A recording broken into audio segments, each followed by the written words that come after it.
आपने 22 प्रतिज्ञाएं ली, सारे चैनलों में हाहाकार मचा, सारे पंडित चैनल पर बैठे और सबने जमकर केजरीवाल को घेरा, लेकिन केजरीवाल कैमरे पर आकर नहीं बोल पाए कि राजेंद्र पाल गौतम ने कोई गलत काम नहीं किया। जब संदीप वाल्मीकि फंसे तो केजरीवाल ने प्रेस कॉन्फ्रेंस नहीं किया, और जब इनके सत्येंद्र जैन फंसे जो अरबों खरबों के घोटाले में फंसे हैं तो प्रेस कॉन्फ्रेंस हो रहा है। जब मनीष सिसोदिया फंसे तो प्रेस कॉन्फ्रेंस हो रहा है। जब स्वयं केजरीवाल फंसे तो प्रेस कॉन्फ्रेंस हो रहा है। तो आपका ब्राह्मण और अपर कास्ट नेता अगर फंसे तो आप सड़क से लेकर सदन तक और मीडिया तक लड़ाई लड़ें, और जब दलित ओबीसी और माइनॉरिटी फंसे तो आप छोड़ दें।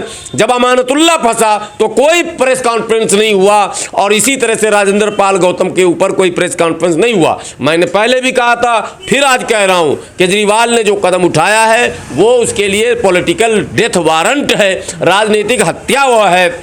भारत का कोई भी दलित, और भारत के जिस राज्य में अभी गुजरात वो जा रहे हैं, लोग गुजरात में भी सुन रहे हैं, लोग गुजरात में भी जान रहे हैं कि राजेंद्र पाल गौतम ने जो है बौद्ध धर्म अपनाया और बाबा साहब की उन 22 प्रतिज्ञाओं को दोहराया, तो केजरीवाल ने मंत्रिमंडल से बाहर का रास्ता दिखाया। इसलिए केजरीवाल को अब SC ST और माइनॉरिटी OBC का वोट लेने का अधिकार नहीं है, और किसी भी SC ST और माइनॉरिटी और OBC के लोगों को केजरीवाल जैसे उन तमाम दलों को वोट देने का भी अब अधिकार नहीं बनता है। इन्हें अपना विकल्प खुद बनाना होगा, चाहे विकल्प ये बसपा को बनाए, चाहे नया विकल्प सामने लाएं, लेकिन बहुजन समाज को एक विकल्प की जरूरत है, और उसमें राजेंद्र पाल गौतम को भी आगे आकर नेतृत्व करना चाहिए। लेकिन बाबा साहब का भक्त हूँ और आप लगा रहे हैं जय श्री राम के नारे।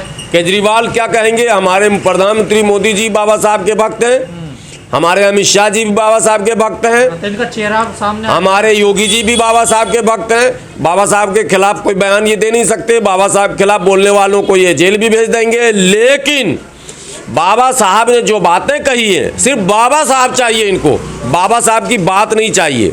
बाबा साहब अंबेडकर की मूर्ति चाहिए, नाम चाहिए, उसके नाम से कुछ बना देंगे, कुछ कर देंगे, कोई पुरस्कार वितरण कर देंगे। लेकिन बाबा साहब ने जिस व्यवस्था को बदलने की बात की थी, बाबा साहब जिस तरह से सामाजिक व्यवस्था जिस तरह का चाहते थे, उसमें ये एक कदम भी आगे नहीं बढ़ेंगे, क्योंकि उस व्यवस्था में इनके द्वारा बनाया गया जो व्यवस्था है वो बर्बाद होता है, जो कि ये होने नहीं देंगे। आप देख लो, मंदिरों का कायाकल्प हो रहा, उज्जैन में भी कल कार्यक्रम हुआ, सब कुछ हो रहा, लेकिन व्यवस्था बदलने के नाम पर न तो सरकार कुछ बोलती है, न पार्टियां कुछ बोलती हैं, न नेता कुछ बोलते हैं। ऐसे में बहुजन समाज को स्वयं आगे आकर मानवर काशी राम के पद चिन्हों पर चलकर, साहब क्या कहते हैं, बाबा साहब के पद चिन्हों पर चलकर आपको विकल्प देना पड़ेगा।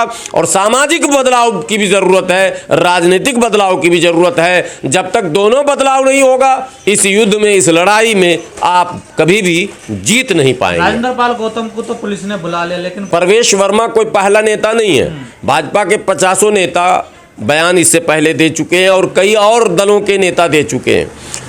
और मुसलमानों के सामाजिक बहिष्कार, आर्थिक बहिष्कार, कई बहिष्कार के नारे लगे, मुसलमानों के कत्लेआम का आह्वान किया गया, एक एक हिंदू 20-20 हज़ार मुसलमानों को मारे, ये भी आह्वान किया गया, लेकिन कार्रवाई किसी पर नहीं होगी। कार्रवाई राजेंद्र पाल गौतम पर किस तरह की कार्रवाई? राजेंद्र पाल गौतम तो स्वयं वकील हैं, उन्हें तो ये पूछना चाहिए कि भाई कौन सा FIR, कैसा FIR? अगर मैं किसी भगवान को नहीं मानता हूँ तो उससे किसी की भावनाएं कैसे आहत हो जाएंगी? मैं नहीं मानता, मैं भाजपा को नहीं मानता हूं तो क्या भाजपा की भावनाएं आहत हो जाएंगी? मैं कांग्रेस को नहीं मानता हूं तो क्या कांग्रेस की भावनाएं आहत हो जाएंगी? मैं आम आदमी को नहीं मानता हूं तो क्या आम आदमी की भावनाएं आहत हो जाएंगी? अरे मैंने आपके लिए कोई अपमानजनक शब्द तो कहे नहीं, मैंने तो ये कहा कि मेरी आस्था आप पर नहीं है, मेरी आस्था उस व्यवस्था पर नहीं है, मेरी आस्था उस भगवान पर नहीं है। तो क्या ये भी अपराध है इस भारत में? संदीप वाल्मीकि को एक स्कैंडल में फंसाकर मंत्रिमंडल से बाहर किया गया, तब जाटव समाज से लाया गया मंत्री को, और राजेंद्र पाल गौतम को बनाया गया। आज आपको मैं बता रहा हूं, केजरीवाल एंड कंपनी की टीम अब ढूंढ रही होगी दूसरी जाति से दलित को, रखेगा एक गुलाम, जैसे रामदास अठावले हैं। रामदास अठावले केंद्र में भी एक गुलाम चाहिए और राज्य में भी गुलाम चाहिए। लेकिन मैं अपने नेताओं से कहना चाहता हूं, जब सत्ता आपके पास है, बाबा साहब की जितनी भी तस्वीरें हैं, जिस बाबा साहब की मूर्ति को बनाकर आप पूजा करते हो दलित भाइयों, बाबा साहब की मूर्ति को जरा देखना, हाथ यूं उठाकर कह रहे हैं, पार्लियामेंट की तरफ इशारा कर रहे हैं। सत्ता तुम्हारी, डेमोक्रेसी में सत्ता जो है, जिसकी जितनी जनसंख्या बाहरी है सत्ता उसकी है। तो संख्या आपको आरक्षण मिल रहा 15%, एससी को 15 और एसटी को 7.5, लेकिन एससी की आबादी है 20-22% और एसटी की आबादी है 12-13%, बनता है टोटल 30। और आप जब आगे बढ़ेंगे तो आपके पीछे माइनॉरिटी आएगा, जो टोटल मिलाकर यानी ईसाई और सिख और मुस्लिम तीनों माइनॉरिटी अगर मिला दें तो 21% लगभग बनते हैं। तो 30 और 20 50। ओबीसी को अभी हमने छोड़ दिया, ओबीसी को अगर जोड़ लेंगे आप तो फिर आपको जगदेव बाबू याद आ जाएंगे। जगदेव बाबू ने कहा 100 में 90 हमारा है, 90 भाग हमारा है। तो 100 में 90, तो 90 पे 10 भारी है। बहुजनों की क्या लाचारी है, ये मैं बहुजन समाज से पूछता हूं कि आपकी लाचारी क्या है। आप दूसरे दल में गुलामी करना चाहते हो लेकिन व्यवस्था को बदलना नहीं चाहते हो। राजेंद्र पाल गौतम जी ने इस्तीफा दिया, मैं पूछता हूं क्यों दिया इस्तीफा जी आपने, किसके कहने पर आपने इस्तीफा दिया? क्या केजरीवाल जी ने आपको इस्तीफा देने को बाध्य किया? तो समाज के बीच आकर आपको ये बात कहनी चाहिए। राजेंद्र पाल गौतम जी, इतिहास साक्षी है, जब जब इस्तीफा के समय गलत निर्णय किसी ने लिया, राजनीति से वो व्यक्ति मिटा दिया गया। स्वर्गीय अर्जुन सिंह इस्तीफा दिए थे लेकिन गलत समय पे दिए थे। नारायण दत्त तिवारी इस्तीफा दिए थे, गलत समय पे दिए थे, राजनीति से मिटा दिए गए। यहाँ जो है चौका लगाना पड़ता है मौके पर।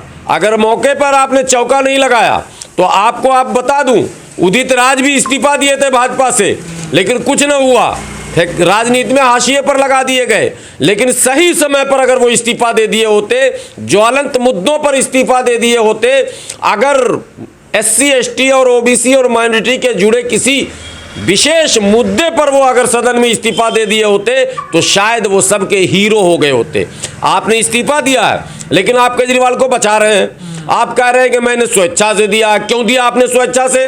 क्या आपने बौद्ध धर्म ग्रहण करके गलती की है क्या बाबा साहब के 22 प्रतिज्ञाओं को दोहराकर आपने गलती की है क्या?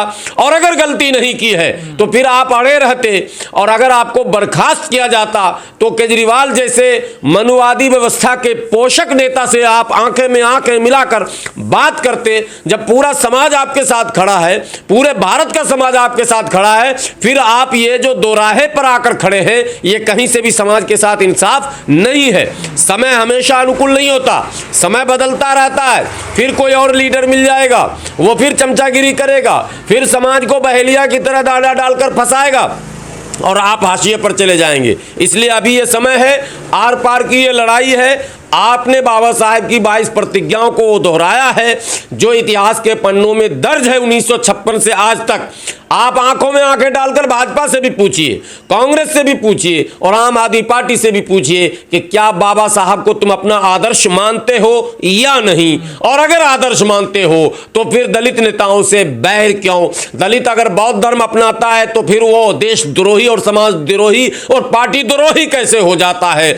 दलित अगर बाबा साहब के उन्हीं रास्तों को अपनाता है तो वो समाज द्रोही और संविधान द्रोही और पार्टी द्रोही कैसे होता है? ये पूछना पड़ेगा और पूछने का यही उचित समय आया है जब देश में एक माहौल बना हुआ है। बिहार हो, उत्तर प्रदेश हो, दिल्ली हो, राजस्थान हो, मध्य प्रदेश हो, गुजरात हो, तमाम जगहों पर अब जो दलित समाज है, जो एससी समाज है, जो एसटी समाज है, जो ओबीसी समाज में भी अब जागृति आ रही है। सब लोग अब पूछ रहे हैं कि क्या ये देश संविधान से चलेगा या मनुवाद से चलेगा। और अगर ये अपराध है तो मुसलमानों के पैगंबर बल्कि पूरी दुनिया के पैगंबर मोहम्मद साहब का अपमान करने वालों पर कार्रवाई क्यों नहीं? यही दिल्ली है और दिल्ली में प्रोफेसर हैं बहुजन आंदोलन से जुड़े हुए रतन लाल ने एक छोटी सी टिप्पणी की, रातों रात जेल, गिरफ्तारी हुई और अंदर गए।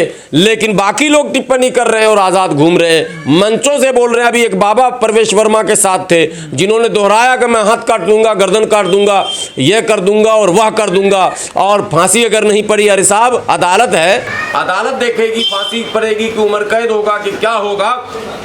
जिस अदालत ने बिल्किस बानो के बलात्कारियों को, हत्यारों को बाहर किसी और को भी बाहर कर सकती है। तो वो बाबा जो भाषण कर रहे थे प्रवेश वर्मा के मंच पर, वो तो कह रहे थे कि हम अदालत को मानते नहीं, हम तो खुद हाथ काट देंगे, गर्दन काट देंगे, लेकिन कार्रवाई नहीं होगी इसलिए कि वो बाबा है, ब्राह्मण है। प्रवेश वर्मा पर कार्रवाई इसलिए नहीं होगी कि वो भाजपा में यानी उस व्यवस्था को स्वीकार किया, हालांकि है जाट, वो जाट का अपना एक इतिहास है, सर छोटू राम को पढ़ना चाहिए उनको, लेकिन उनको क्या जरूरत है, जिस व्यवस्था में संसद बन रहे हैं उस व्यवस्था को वो भला कैसे छोड़ेंगे और दूसरों को भी वर्गला रहे हैं। अरे प्रवेश वर्मा जी, आप सांसद बन गए ठीक है, लेकिन आप अपने समाज को क्यों वर्गला रहे हो?